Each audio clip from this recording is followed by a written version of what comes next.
This week on Jerusalem Dateline, the expanding threat of the ISIS army. Plus, Water of Life, the Christian ministry that's bringing spiritual and physical relief to Iraq's refugees. And foreign policy fiasco, why some blame the Obama administration for the many crises shaking the world. Hello and welcome to this edition of Jerusalem Dateline. I'm Chris Mitchell, coming to you this week from the original city of David, with the Mount of Olives behind me. The terror group Islamic State controls large parts of both Syria and Iraq, but their ambitions go far beyond the land they now control, and could even threaten the state of Israel. Jordan is a major tourist destination.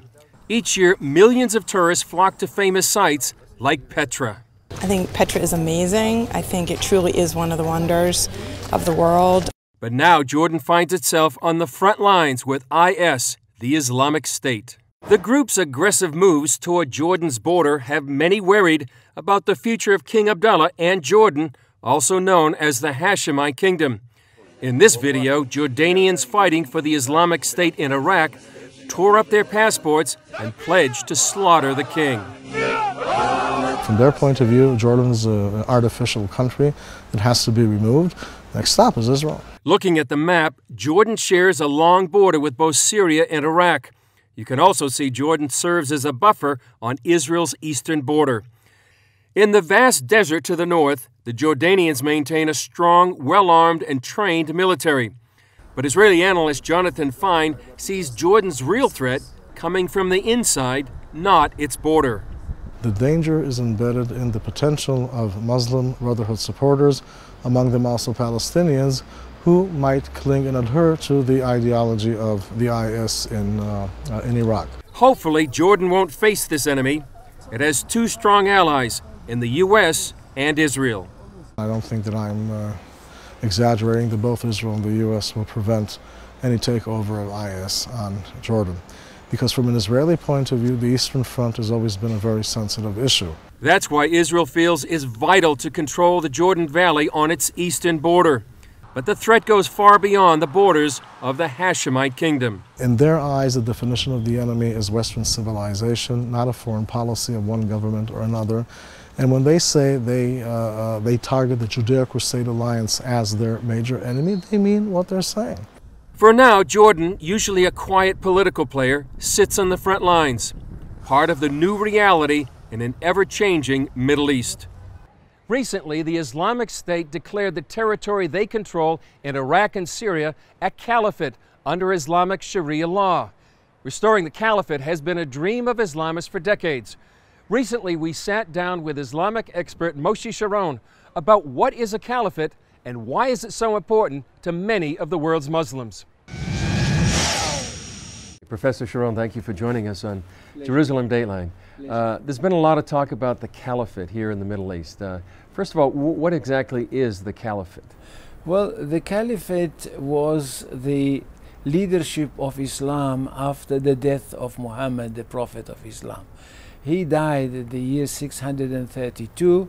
The Islamic community was rather small, but then it turned to be an empire. And immediately after the Prophet's death, somebody from the Islamic community had to lead the community. And he was called, actually he was not called Caliph, he was called the commander of the faithful. Later on, of course, the term Caliph came in. And in fact, the empire which was created by Islam after the death of Muhammad was called the Caliphate, which means this huge territory with huge Islamic community at the head of which there is somebody who substitutes. Basically, they say to substitute the Prophet, but it's not true. Basically, somebody who substitutes God himself.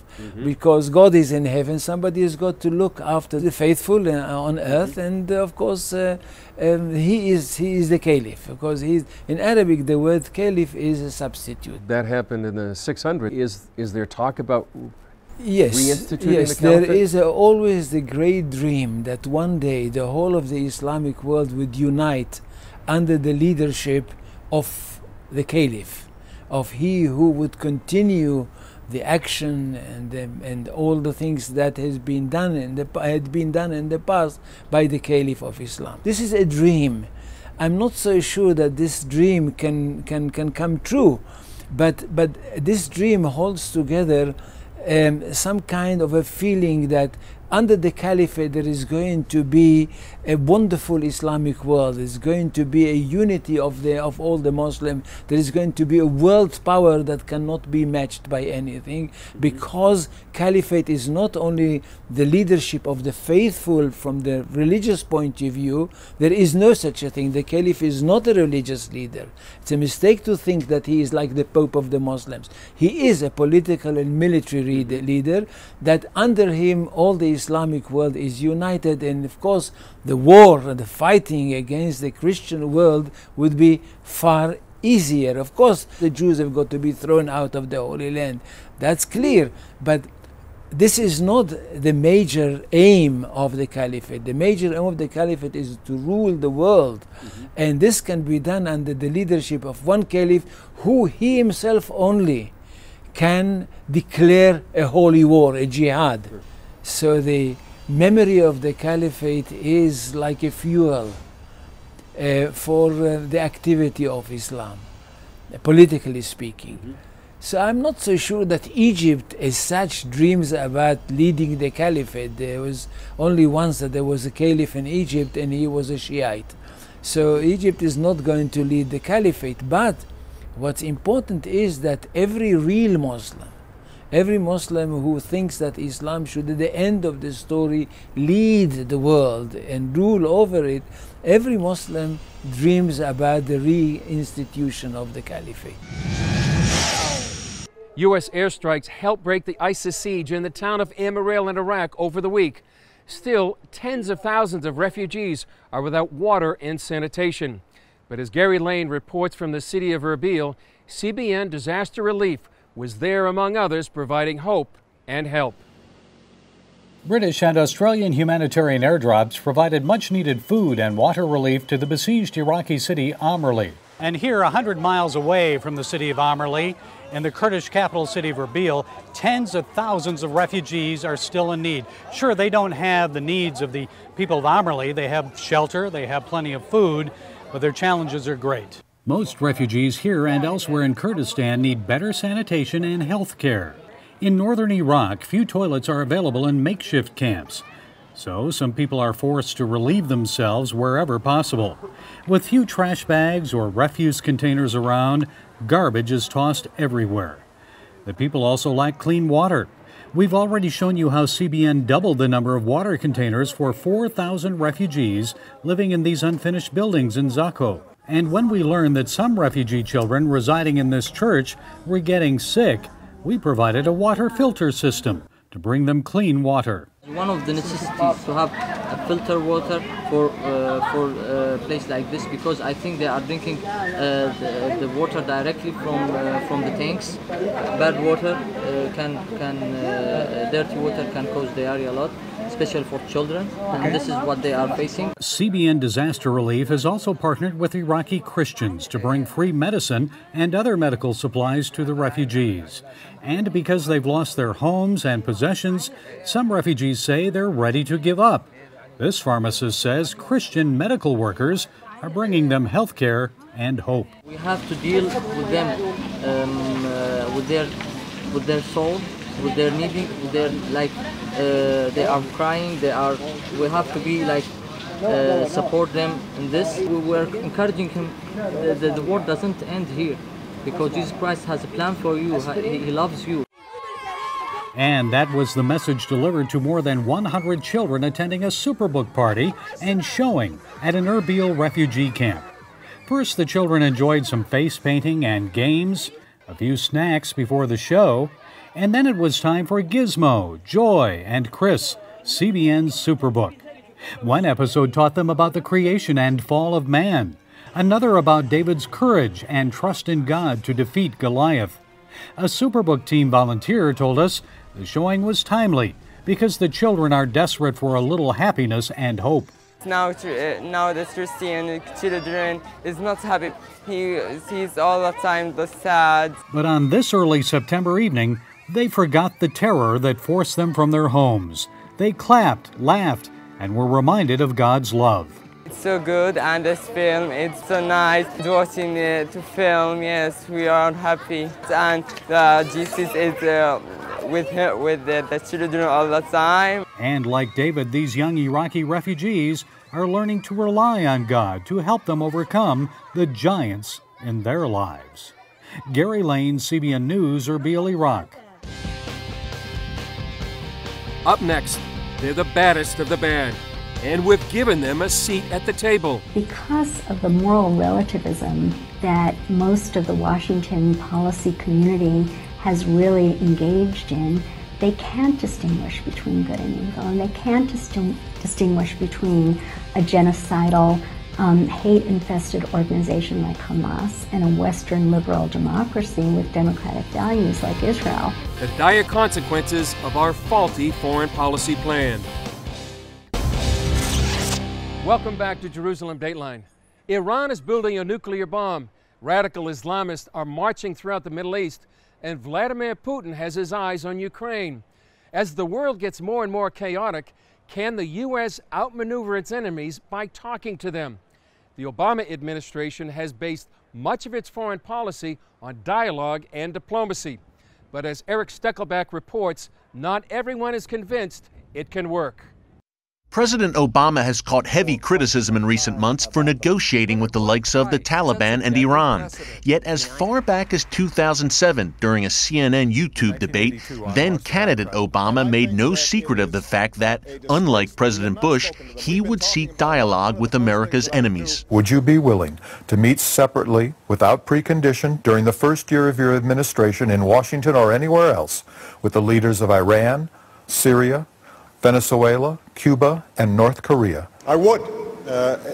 And the reason is this, that the notion that somehow not talking to countries is punishment to them, which has been the guiding diplomatic principle of this administration, is ridiculous. Once in office, President Obama put this strategy to the test by promising a reset in America's strained relationship with Russia.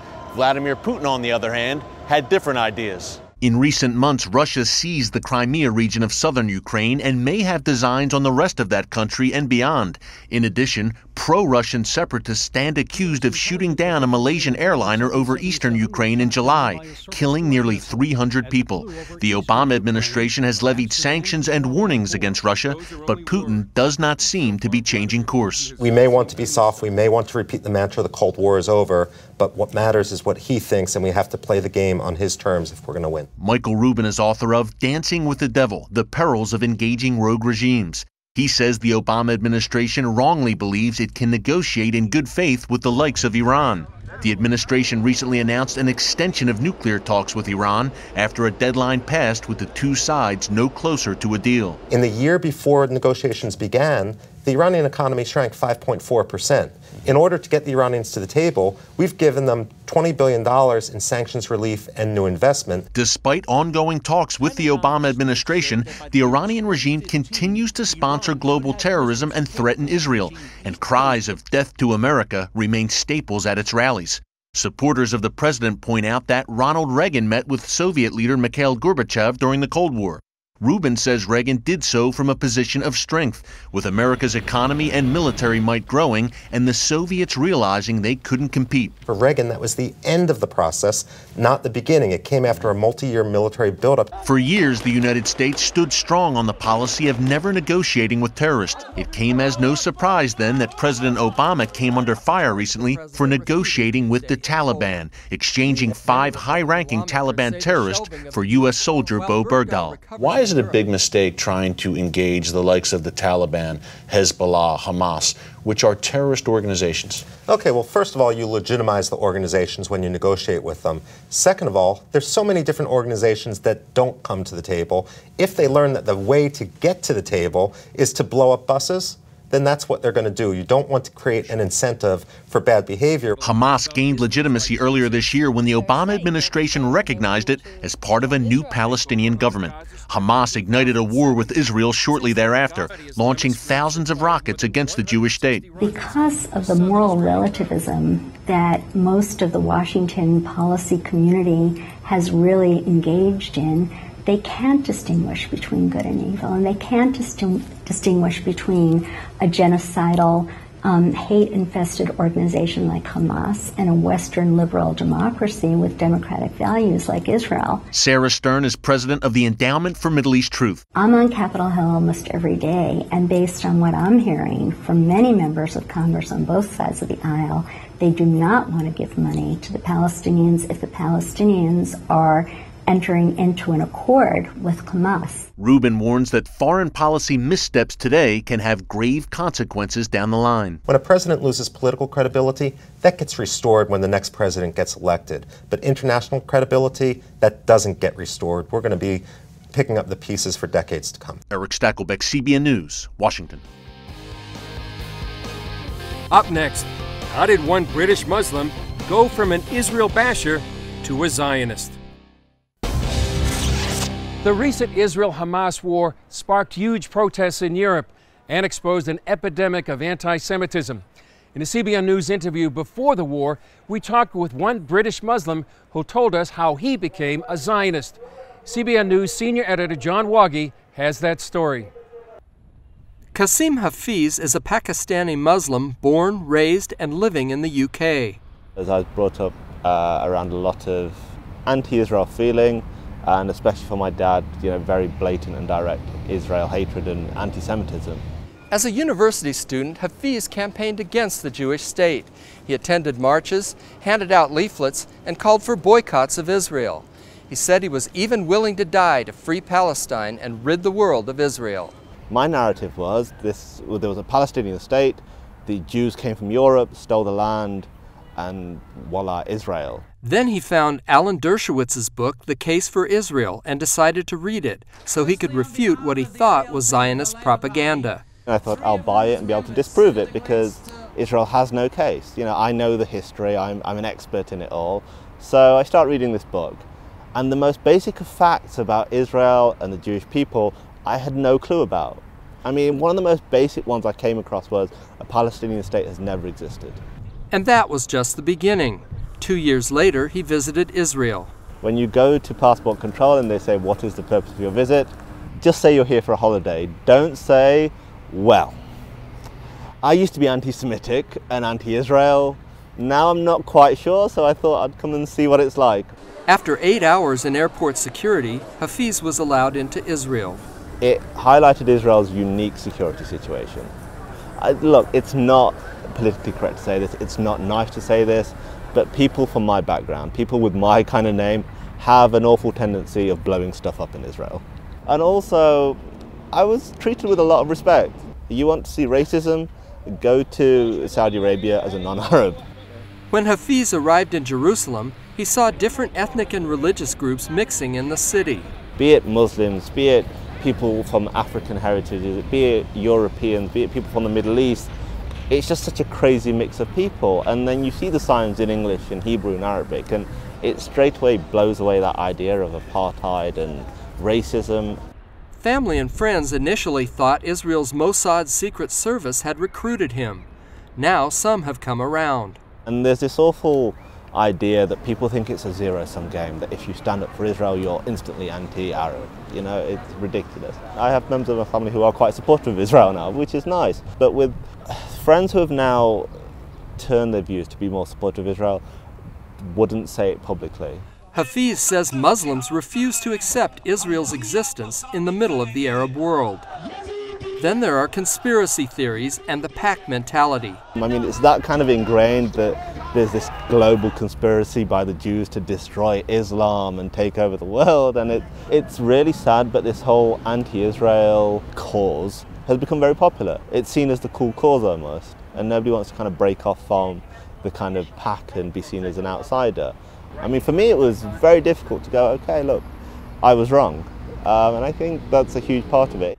To have a revelation about the Jews and Israel, Hafiz says the Muslims must embrace reality. To actually step back and just look at the world, just think what you actually stand for. Is this irrational hatred over a group of myths that you've been told really worth it? And you've got to ask, do you really want peace? One of the most frustrating things for me is within the Muslim community, we have a double standard. We judge Israel and America by one standard which we refuse to apply to ourselves. Hafiz says his aha moment came at the Western Wall in Jerusalem. I feel I'm very blessed to be where I am because it has changed my life for the better. You know, it's beautiful to wake up without this hatred, without this anger. Is it God? I don't know. Maybe. John Wagi, CBN News, Jerusalem. Coming up, a look at some of the golden treasures of ancient Jerusalem. Jerusalem is often called the City of Gold, and an exhibit here in the City of David recently showed that gold often played a big part in the history of Jerusalem. The exhibit, called Jerusalem of Gold, displayed some of the rare golden artifacts found in the City of David, the original Jerusalem. Archaeologist Gabi Barkai says gold has been a part of Jerusalem's history for thousands of years. Gold was represented very much in Jerusalem. The inside of Solomon's temple was covered with gold. The 5 gold coins on display are worth more than $500,000. A young British volunteer from London was brushing a shelf in the wall, and suddenly, like a casino, golden coins started falling down. 264, it's the largest golden treasure found in Jerusalem. The exhibit crowned the City of David's 15th annual archaeology conference. Aaron Horowitz says the City of David itself has changed the world. In fact, this small area, the City of David, is only 45 dunams. It's about 11-something acres.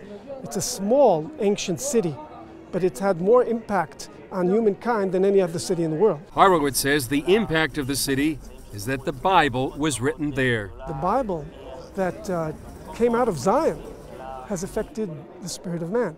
We would probably be better off if we learned more from the Bible and tried to live according to the values of the Bible. So yes, I think that the Bible has had a tremendous impact on mankind, and I believe that it's not over, that the story is just beginning.